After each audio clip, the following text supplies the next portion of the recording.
감사합니다. 말씀을 이렇게 암송하시는 거를 이렇게 보니까 평소에 정말 매일 말씀을 묵상하지 않으면 이렇게 할 수 없을 텐데 평소에 그 말씀을 붙들고 투쟁하셨을 목자님을 생각하니까 더 은혜가 되는 것 같습니다. 예.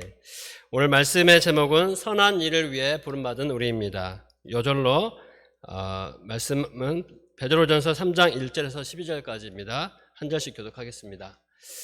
아내들아 이와 같이 자기 남편에게 순종하라. 이는 혹 말씀을 순종하지 않는 자라도 말로 말미암지 않고 그 아내의 행실로 말미암아 구원을 받게 하려 함이니 너희의 두려워하며 정결한 행실을 봄이라. 너희의 단장은 머리를 꾸미고 금을 차고 아름다운 옷을 입는 외모로 하지 말고 오직 마음에 숨은 사람을 온유하고 안정한 심령의 씨로 썩지 않을 것으로 하라. 이는 하나님 앞에 값진 것이니라. 전에 하나님께 소망을 두었던 거룩한 부녀들도 이와 같이 자기 남편에게 순종함으로 자기를 단장하였나니 사라가 아브라함을 주라 칭하여 순종한 것 같이 너희는 선을 행하고 아무 두려운 일에도 놀라지 아니하면 그의 딸이 된 것이니라. 남편들아 이와 같이 지식을 따라 너희 아내와 동거하고 그를 더 연약한 그릇이요 또 생명의 은혜를 함께 이어받을 자로 알아 귀히 여기라. 이는 너희 기도가 막히지 아니하게 하려 함이라. 마지막으로 말하노니 너희가 다 마음을 같이하여 동정하며 형제를 사랑하며 불쌍히 여기며 겸손하며 악을 악으로 욕을 욕으로 갚지 말고 도리어 복을 빌라. 이를 위하여 너희가 부르심을 받았으니 이는 복을 이어받게 하려 하심이라. 그러므로 생명을 사랑하고 좋은 날 보기를 원하는 자는 혀를 금하여 악한 말을 그치며 그 입술로 거짓을 말하지 말고 악에서 떠나 선을 행하고 화평을 구하며 그것을 따르라. 주의 눈은 의인을 향하시고 그의 귀는 의인의 강구에 기울이시되 주의 얼굴은 악행하는 자들을 대하시느니라 하셨느니라. 9절 말씀을 요절로 읽겠습니다. 시작. 악을 악으로 욕을 욕으로 갚지 말고 도리어 복을 빌라. 이를 위하여 너희가 부르심을 받았으니 이는 복을 이어받게 하려 하심이라. 지난주 말씀에서 이 세상은 우리 신자들을 CCTV로 지켜보는 것처럼 두 눈을 부릅뜨고 보고 있다고 하였습니다. 그러므로 신자들은 세상에서 선한 행실로 본을 보이는 삶을 살라고 합니다. 특히 오늘 말씀에서는 부부관계에서 신자는 어떤 자세로 살아야 하는지, 또 나아가서 성도들과 세상 사람들과의 관계에서 우리 신자들이 가져야 할 자세를 가르쳐 줍니다. 우리가 오늘 말씀을 통해서 부르심에 합당한 삶의 자세를 배울 수 있기를 기도합니다. 1절에서 6절은 아내가 남편에게 어떤 자세를 가져야 하는지 말하고 있습니다. 1절과 2절을 보십시오. 같이 한번 읽어보겠습니다. 시작. 아내들아 이와 같이 자기 남편에게 순종하라. 이는 혹 말씀을 순종하지 않는 자라도 말로 말미암지 않고 그 아내의 행실로 말미암아 구원을 받게 하려 함이니 너희의 두려워하며 정결한 행실을 봄이라. 여기서 남편은 예수님을 믿지 않는 불신자 남편을 말합니다. 당시는 매우 가부장적인 사회였습니다. 아내를 비롯해서 남편에게 속한 모든 사람들은 다 남편의 종교를 따라가는 것이 일반적이었습니다. 반대로 아내가 예수님을 믿는다고 해서 남편이 아내의 종교를 따라가지는 않았습니다. 이런 상황에서 신자인 아내는 불신자 남편에게 심한 핍박을 받을 수 있었습니다. 반대로 신자인 아내는 불신자 남편을 깊이 존중하기가 쉽지 않습니다. 영적으로 자기보다 부족한 남편을 판단하고 무시하거나 또 다른 사람들과 비교하거나 가르치려고 들 수도 있기 때문입니다. 그러면 남편이 아이고 우리 마누라 성경 공부하더니 그렇게 똑똑해지고 말도 잘하네. 나도 당신 따라서 하나님 믿어야 되겠네. 이렇게 말하면 좋겠지만 그렇게 할 남편은 거의 없습니다. 남편은 자기가 가장이고 가정의 머리이기 때문에 자신을 판단하고 무시하고 또 아내가 가르치려고 할 때 자존심이 매우 상합니다. 아내의 말 한마디 한마디가 바가지를 긁는 것으로 들립니다. 그러면 더 마음을 닫고 아내의 말과는 반대로만 행동하려고 합니다.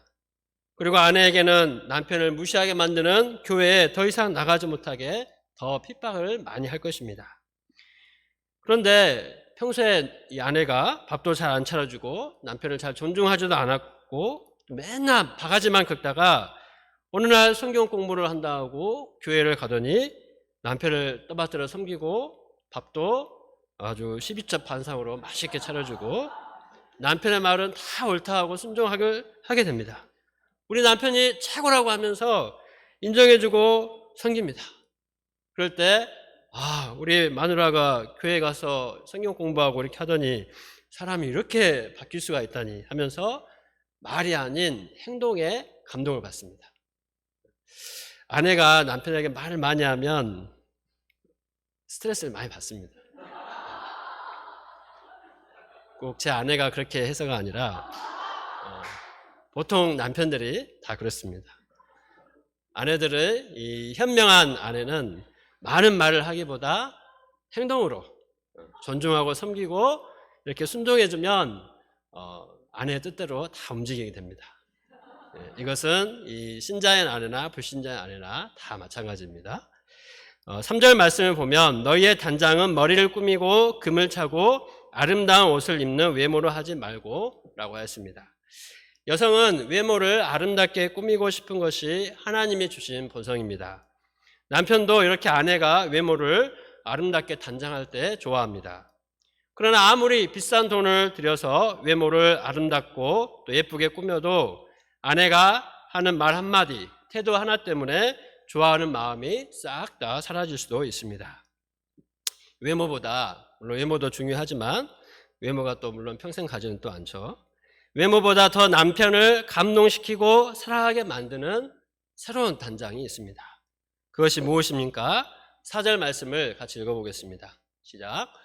오직 마음에 숨은 사람을 온유하고 안정한 심령에 썩지 아니할 것으로 하라. 이는 하나님 앞에 값진 것이니라. 온유하고 안정된 심령으로 하는 단장입니다. 온유하고 안정된 심령이 무엇입니까? 온유는 예수님의 성품입니다. 온유는 죄인들을 참고 품어주는 내면의 덕목입니다. 안정된 심령은 조용하고 평화롭고 안정된 성품입니다. 온유한 사람은 마음이 이처럼 안정되게 마련입니다. 불신자 남편이 아무리 아내를 구박하고 괴롭게 해도 온유하고 안정된 심령으로 불신자 남편에게 순종하고 섬기는 아내는 마치 봄날의 햇살과 같습니다. 어느 드라마에서 나온 대사인데 이 대사가 정말 마음에 들어가지고 제가 좋아합니다. 봄날의 햇살은 이 차가운 남편의 마음을 녹이고 하나님께로 돌아오게 하는 힘이 있습니다.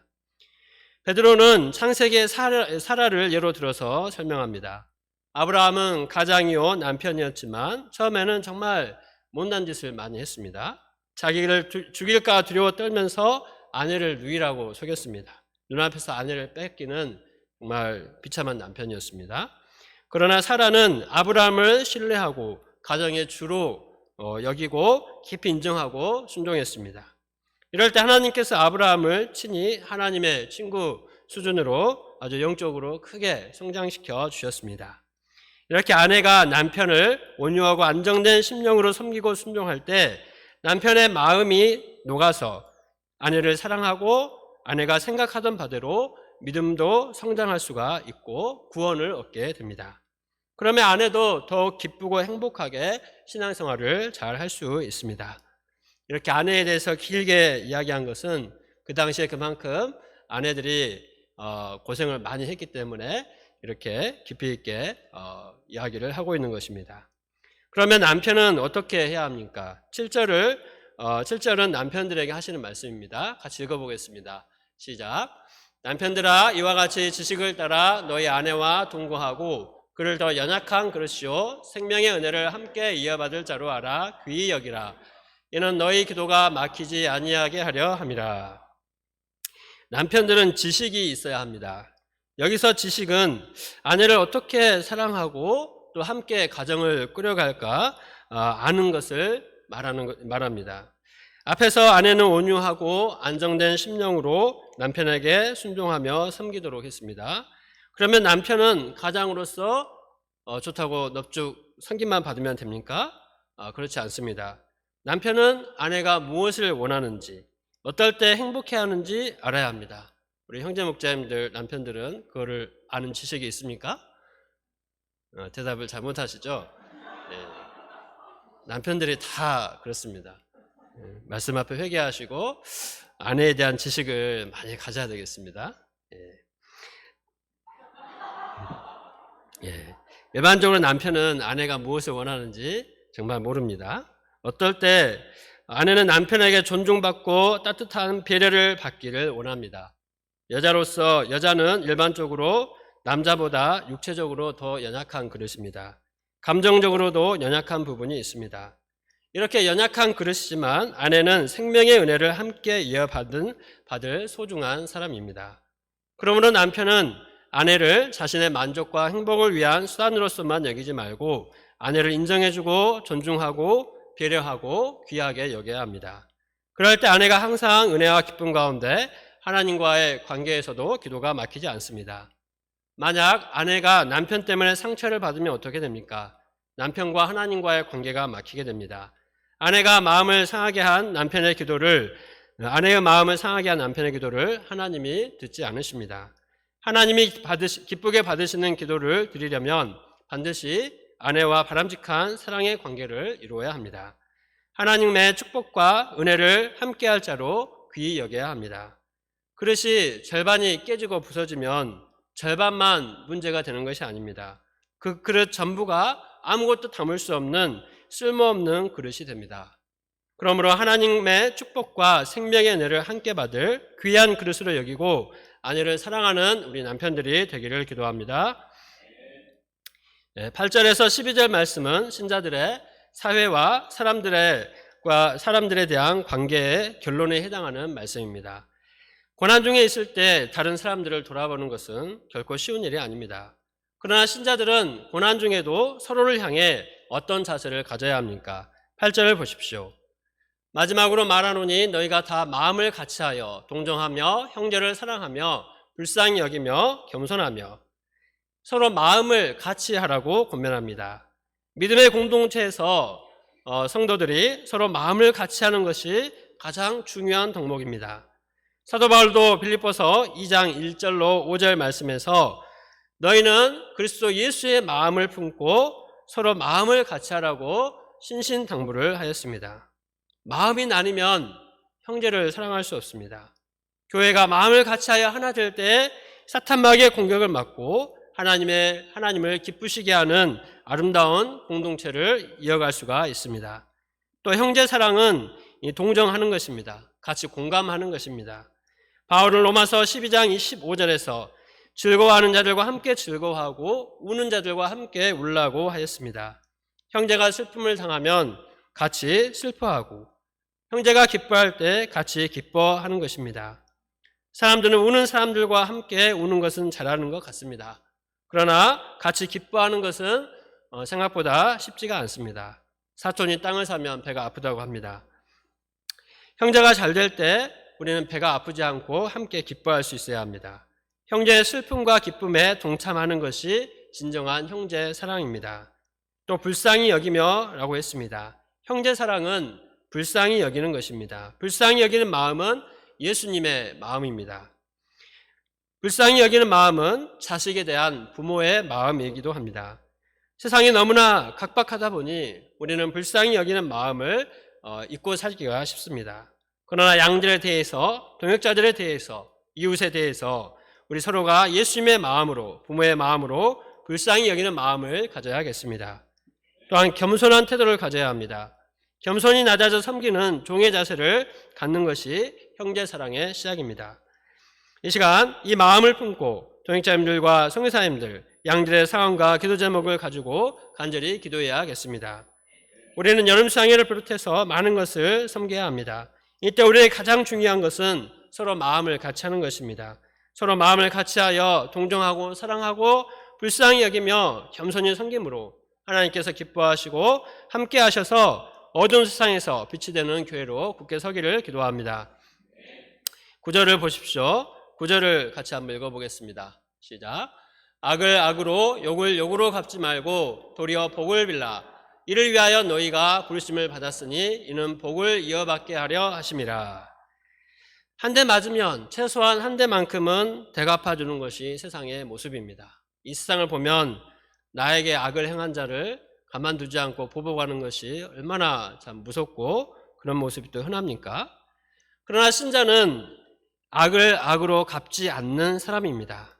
도리어 내게 악을 행하는 자에게 복을 빌어주라고 합니다. 로마서 12장 17절에서 21절 말씀은 신자들이 악한 자들에게 악으로 갚지 말고 선한 일을 도모하라고 합니다. 원수 갚는 것이 하나님께 있음을 믿고 원수를 사랑하라 권면합니다. 악에게 지지 말고 선으로 악을 이기라고 말합니다. 어떻게 이렇게 할 수가 있습니까? 예수님이 잘 보여주셨습니다. 악한 죄인들에게 고난받으시고 십자가에 못 박히셨지만 십자가로서 죄인들의 모든 죄를 다 용서하시고 구원해 주셨습니다. 이 예수님을 본받을 때 우리는 세상 사람처럼 악을 악으로 갚지 않고 도리어 선을 행하며 복을 빌어줄 수가 있습니다. 아침에 새롭게 하셔서 간증을 듣는데 박정호 교도관이라는 분의 간증이 있었습니다.